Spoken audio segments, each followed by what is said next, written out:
It's Friday night. Your bag is half packed on the bed. Your phone lights up. Flight check-in open. And for a second, there's this tiny drop in your stomach. Not excitement, relief. Because a quiet thought slips in before you can stop it. I kind of hope something comes up so I don't have to go. That thought feels wrong, doesn't it? You were supposed to be excited. You planned this. You even told people you needed a break. But there is a quieter, psychological reason why this happens. And once you understand it, the way you see your lack of excitement might completely change. Because this isn't laziness. In fact, in many cases, it's the opposite. Back in the early 2000s, research coming out of the University of Chicago started exploring how the brain predicts emotional outcomes, what psychologists call affective forecasting. And what they found was uncomfortable. Your brain is often terrible at predicting what will actually make you feel good. So you book the trip, you imagine the highlight reel, but your nervous system? It's running a completely different calculation. And right now, it's quietly voting for home. Let me show you something you've probably felt but never fully named. It's not that you don't like travel. It's that your brain doesn't trust uncertainty.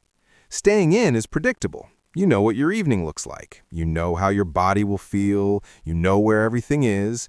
Your brain can relax because nothing unexpected is about to demand energy from you. Travel, on the other hand, is a stack of unknowns. New place, new routines, new people, new decisions every hour. Even fun decisions. And here's the part nobody says out loud. Decision-making is exhausting. Every time you ask yourself, where should I go? What should I eat? Is this the right place? Am I wasting time? You're burning mental energy. Psychologists sometimes refer to this as decision fatigue, and it's been studied extensively since the 2010s. So when you feel that resistance before a trip, it's not you being boring. It's your brain anticipating a workload, and it's trying to protect you from it. But there's a deeper layer, because if it was just about effort, you'd still choose travel sometimes just for the payoff. Yet, even when everything is planned, you hesitate. Why? Because staying in gives you something travel can't always guarantee. Control. At home, you control the pace, the noise, the social exposure, even the silence. You don't have to perform. You don't have to be on.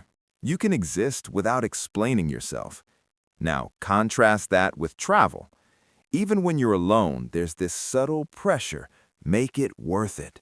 Take the photos, visit the places, maximize the experience. And suddenly, rest turns into a project. This is where a lot of people get confused. They think, if I were more adventurous, I wouldn't feel this way. But that's not what's happening. What's happening is your brain is weighing psychological safety against novelty, and safety is winning. Let's make this a little more personal. You've probably had a moment like this. You're scrolling through photos of someone else's trip, mountains, beaches, city lights. It looks incredible, and part of you thinks, I should want that. But another part of you, the quieter, more honest part, thinks, that looks tiring. Not because you're incapable of enjoying it, but because your brain is already simulating the logistics behind the image. The crowds, the planning, the small moments of confusion, the effort of being present when you're slightly overwhelmed. And here's the sharp truth most people avoid. You're not resisting the trip. You're resisting the version of yourself you think you have to be on the trip. In psychology, there's a concept tied to dopamine, not just as a pleasure chemical, but as a driver of anticipation and motivation. Dopamine spikes when your brain expects a reward. But here's the catch. If your brain predicts that the effort outweighs the reward, dopamine drops.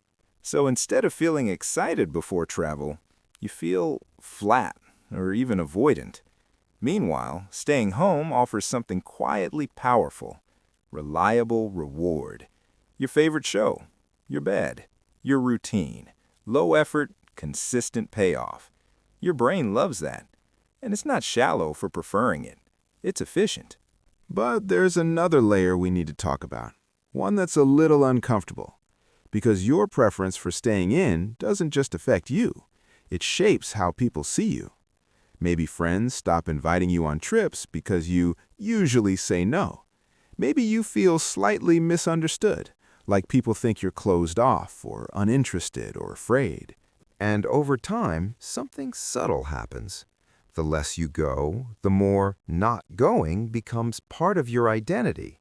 And the more that identity reinforces itself. Behavior, social reaction, stronger behavior. You stay in, people expect you to stay in, so you stay in again. Not because you can't travel, but because your brain now associates home with who you are. Now here's where it gets interesting. Because everything we've talked about, the need for control, the sensitivity to decision fatigue, the preference for predictable reward, points to something deeper. You're probably more mentally aware than average. You notice more, you think ahead, you simulate outcomes. That's why your brain is so good at spotting the hidden costs of travel. But it's also why you sometimes miss the unexpected rewards. Because those can't be simulated. And this is the trade-off. Your mind protects you from discomfort. But in doing so, it sometimes filters out surprise. Let's go back to that half-packed bag on your bed. The one you were quietly hoping you wouldn't have to use. That moment isn't laziness. It's your brain choosing the environment where it feels most regulated, most safe, most in control. And there is nothing broken about that. In fact, it probably means you've built a life, or at least a space, that genuinely comforts you. That's not something to dismiss. That's something most people are still chasing. But here's the part we can't ignore. If you always choose safety, your world slowly shrinks. Not dramatically, not all at once, just a little. Then a little more. Until one day, staying in isn't a preference anymore. It's a default you don't question. And that's the real tension. Not travel versus staying in, but comfort versus expansion.